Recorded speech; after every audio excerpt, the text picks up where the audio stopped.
നമസ്കാരം, മലയാളി വാർത്തയിലേക്ക് സ്വാഗതം. ഈ വർഷത്തെ ശബരിമല തീർത്ഥാടനം തികച്ചും അയ്യപ്പ ഭക്തന്മാർക്ക് ദുരിതം മാത്രമായിരുന്നു നൽകിയത്. തിക്കിലും തിരക്കിലും പെട്ട് ഒരുപാട് പേർക്കാണ് ശബരിമലയിൽ അയ്യനെ തൊഴാൻ സാധിക്കാതെ പകുതി വെച്ച് മടങ്ങിപ്പോകേണ്ടി വന്നത്.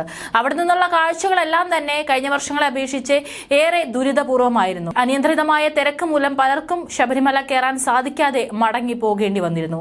അതുകൊണ്ട് തന്നെ ഇത്തവണ ശബരിമല മണ്ഡലകാല തീർത്ഥാടനം 28 ദിവസം പൂർത്തിയാകുമ്പോൾ ശബരിമലയുടെ നടവരവിൽ ഏകദേശം 20 കോടി രൂപയുടെ കുറവാണ് രേഖപ്പെടുത്തുന്നത്. 28 ദിവസത്തിനിടയിലാണ് 134 കോടി 44 ലക്ഷം രൂപയാണ് ഇത്തവണ ലഭിച്ചത്. കഴിഞ്ഞ വർഷം ഇതേ കാലയളവിൽ ഇത് 154 കോടി 77 ലക്ഷം രൂപയായിരുന്നു. ഭക്തരുടെ എണ്ണത്തിൽ 1.5 ലക്ഷത്തിന്റെ കുറവാണ് ഉണ്ടായതെന്ന് Thiruvithamkoor Devaswom board president PS പ്രശാന്താണ് അറിയിച്ചത്.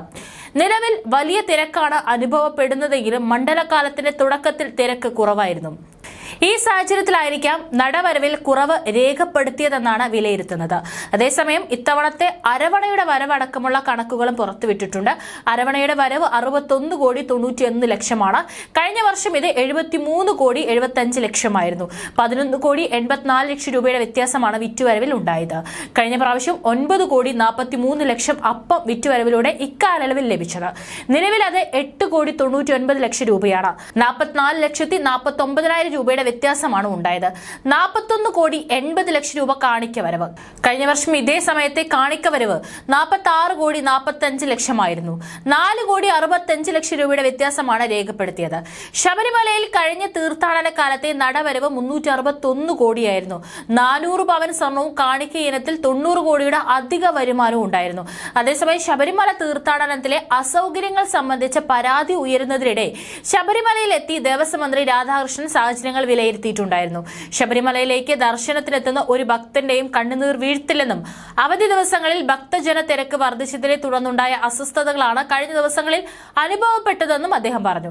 ഈ സീസണിൽ എത്തിച്ചേരുന്നവരിൽ പ്രായമായവരും കുട്ടികളും ഭിന്നശേഷിക്കാരും 30%. വെർച്വൽ ക്യൂ വഴി ബുക്കിംഗ് പരിമിതപ്പെടുത്തിയാലും മറ്റ് കാനനപാതകളിലൂടെയെല്ലാം അനേകായിരം ഭക്തരാണ് എത്തുന്നത്.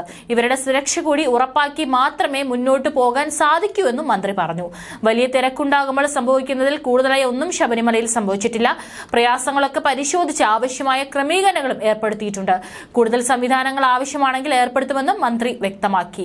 ശബരിമലയിലെ അസൗകര്യങ്ങൾ ഇടപെടൽ ആവശ്യപ്പെട്ടുകൊണ്ട് 300 പരാതികൾ കിട്ടിയെന്ന് ഹൈക്കോടതി ദേവസ്വം ബെഞ്ച് കഴിഞ്ഞ ദിവസം വ്യക്തമാക്കിയിട്ടുണ്ടായിരുന്നു. ഹൈക്കോടതി രജിസ്ട്രാർക്കാണ് പരാതികൾ ലഭിച്ചത്. തീർത്ഥാടകർക്ക് കോടതി നിർദ്ദേശപ്രകാരമുള്ള സൗകര്യങ്ങൾ ഏർപ്പെടുത്തണമെന്ന് ദേവസ്വം ബെഞ്ച് സർക്കാരിനോട് നിർദ്ദേശിച്ചു. എരുമേലിയിൽ സ്വകാര്യ പാർക്കിംഗ് സ്ഥലത്ത് ഉൾപ്പെടെ അമിത ഫീസ് ഈടാക്കുന്നുവെന്നും ഭക്ഷണ സാധനങ്ങൾക്കും വില ഇരട്ടിയാണെന്നും കോടതി ചൂണ്ടിക്കാട്ടി. ഈ വിഷയങ്ങളിൽ വിശദീകരണം നൽകാനായി എരുമേലി ഗ്രാമപഞ്ചായത്ത് സെക്രട്ടറി കോടതി സ്വമേധയാ കക്ഷി ചേർത്തു. അതേസമയം ശബരിമലയിൽ പ്രശ്നങ്ങൾ ഉണ്ടെന്ന് വരുത്തി തീർക്കാനാണ് ശ്രമമെന്നും സർക്കാർ മറുപടി നൽകി. കോടതി നിർദ്ദേശപ്രകാരം ആവശ്യത്തിന് മൊബൈൽ പട്രോളിംഗ് സംഘത്തെ നിയമിച്ചെന്നും സർക്കാർ വ്യക്തമാക്കുന്നുണ്ട്.